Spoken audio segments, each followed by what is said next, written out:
Primer, Hey, Coach, what's up? how you doing? I'm good. I'm good. I see you still trucking along. Indeed, indeed. How are you? I see that you are too. Okay, okay. I'll be 10 minutes with you. You know, it's only take me 10 minutes to refute what you have up there, right? You might get 10 minutes, but Okay. All right. So, of all the books in the Bible, mhm. of all the books in the New Testament, Second Peter is by far the most confirmed book in the Bible that is not a forgery. This don't, coach. This don't make no sense. This is And too easy where do you get that from? because it's not pseudo picrypha. It's one of them that the actual author confirms that he is the author of the book. That actually doesn't mean anything that he says that. And actually, it is the least debated book about its authenticity because the consensus on it is that it's a forgery. No, that's the claim, but it's of the only books in the New Testament where he puts his name. Not only does he puts his name, No, he doesn't. he That's actually not true. says Luke says that he's Luke. So your statement is already incorrect. no, no, no, Luke no, doesn't claim to be Luke. no, And no. That's not. I'm talking about Peter. I'm not shifting. We're you talking about said second. it's the only We, book it, where the author states his name. right. This is So not a true statement. wait, Luke wait. claims to be Luke, right? I'm not arguing, Luke. No problem. Take what you want to take. I'm talking. We staying Are on. you, We are you stay, going to you retract? always. Are you going to You retract always your tell statement? me. Are you Listen. going You always tell me stay on topic. are So I you don't going want. to retract your statement that it's the only one that claims the authorship? Which book of Luke says he states his name? Luke. The book of Luke. Uh-huh. Show me. Show me the text. Show me the verse. That's not what I came to discuss with you, but show me the verse. Well, you made a statement, so the fact that I'm going to Well, challenge and you. you want to prove me wrong, so show me the verse. I'm going to show you my verse to show you. I got two verses in the book of Second Peter. The first verse, which is Second Peter chapter 1. Simon Peter, a servant of an apostle of Jesus Christ, to them that have obtained very first verse in Second Peter.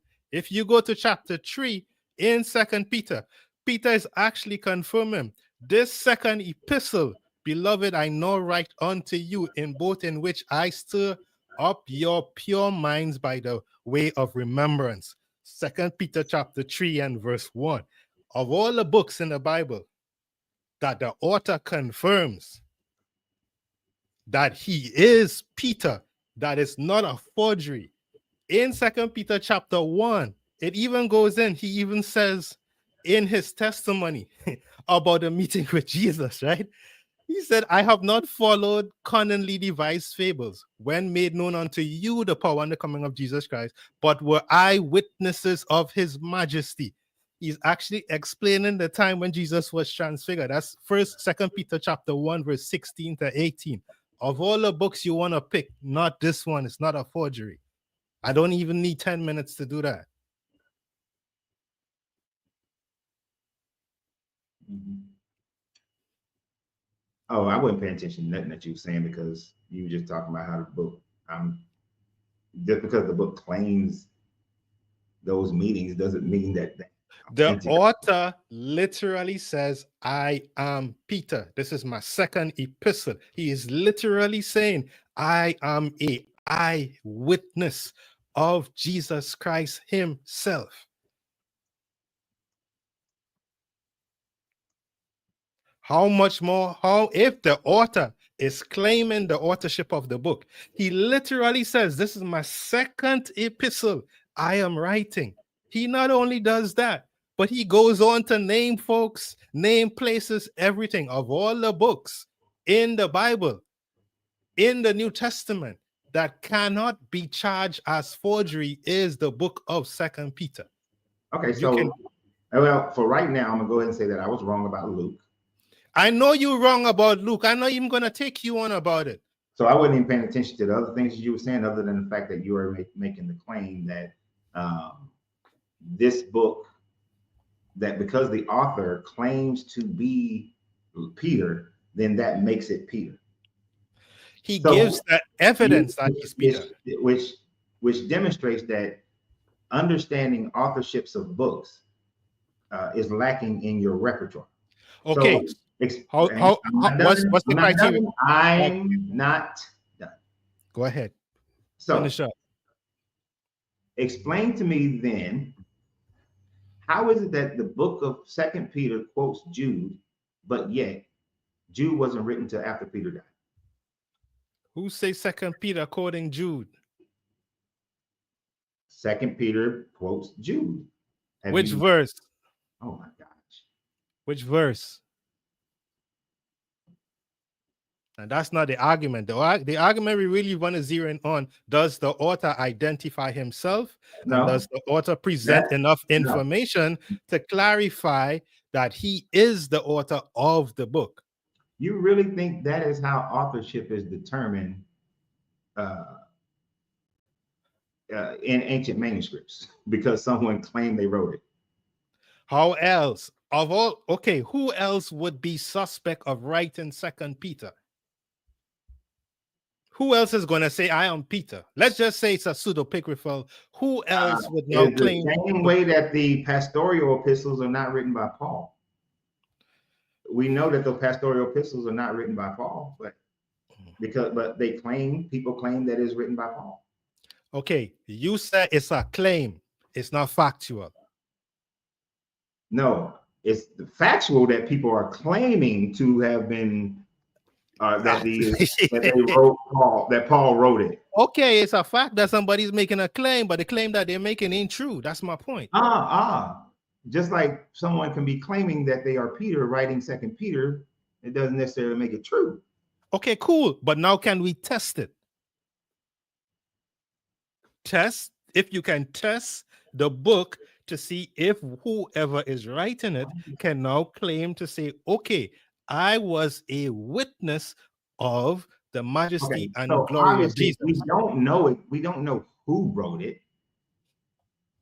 We don't know book. Who wrote it. No, the book says you got to know who wrote it.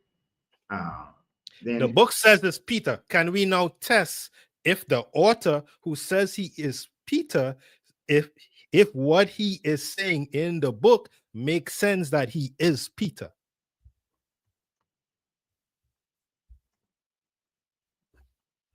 So how would we now test the book? So let's test the book. Okay, hold on. Repeat what you said, because I wasn't paying you no attention.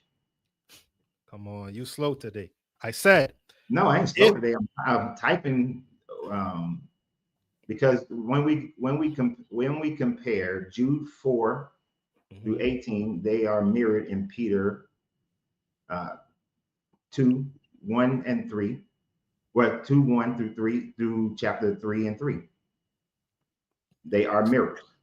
2, 1 through. Were you saying in Jude, Second Peter verses 1, chapter 1, verses 1 to 3 is a mirror? Jude 4 through 18. I just went and just found the writings on it. I know Google are mirrored in Second Peter 2, 1. From chapter 2, verse 1 through chapter 3, verse 3. And he used the same examples. Okay, so when you say mirrored, what do you mean? The hell does a mirror do? Okay, if it's a mirror, it's going to say the exact same thing. Is there the exact same words there? Oh, come on, bro. That's why I asked you to define what mirrored means.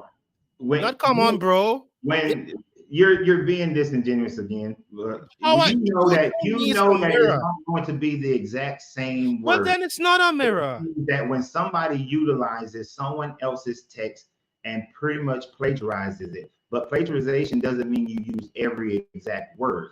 But if you use a certain amount of the text, then it is considered a plagiarizing, right? Okay, so then it's not a mirror, correct? I asked Oh you my to God. clarify your terms. Yes, that's mirroring. That when in literary arts, that is still mirroring. That's not mirroring. Come on, coach. You never know your own definitions. Oh my gosh, you like to try to pull on the least bit of string that you possibly can to never answer a damn question honestly. No, you tell me. Listen, this is your why argument. I stop allowing you to come up on my show. No, because you get cooked every time. You get cooked every single time and then start a manifest. Dude. Every single time you get cooked.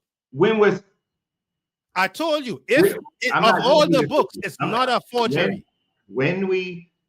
So why did Eusebius say it's disputed? And I don't care about Eusebius. Show me where the forgery is. Show me if you're claiming that part of the book in 2 Peter is in Jude, I'm saying, okay, he copied you're not understanding how literary archaeology works. So in literary archaeology, when they look at the language, first let's look at linguistically. The language written in 1 Peter, if it's written by the same author, the author of 1 Peter is written by someone who you can, in a simple Greek, a spoken Greek, kind of like conversational English, that is written in that type of Greek. The Greek that is used in 2 Peter is more of an educated philosopher, which it never said philosophy. Oh my gosh, dude. You're misquoting what it. Listen, I've heard the argument. You don't listen. It's not that it says I'm a philosopher. It's the style of the language that's written. It's kind of like the difference between a person with a 6th grade education writing a story and someone who has a PhD writing a story. They are going to use a different vocabulary. Do you understand that? I understand. Do you understand that? Because you said philosophy. You said philosophy. Do you understand? It's not philosophy. If you want to make the point that the Greek is more polished, do you not listen? You are like an idiot because you don't. No, you're misquoting the actual information that is stated.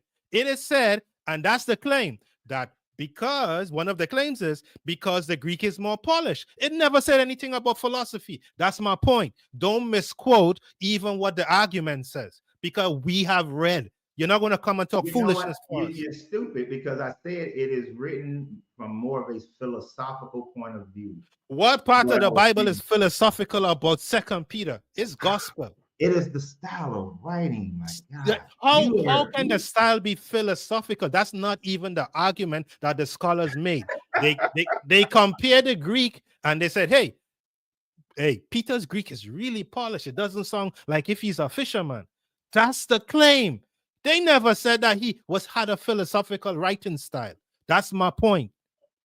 So don't come and always talk your BS on your channel because it's yours. Because I could check you every single time, and I'm going to tell you it's not a forgery. You could never prove this one. Never. Do you realize that no one agrees with you except for a couple of people? You might not agree with me. Your atheist community might not agree, but you can't prove it. That's my whole point. Of all the books you're going to pick today, it is no point in trying to prove anything to you, because you have this heart. You don't even have the basics of the argument from Jude to tell me. Okay, what you're not going to do is cut me off. All right. You see, it says you do not interrupt me. All right. I've allowed you to do it quite a few times. You done get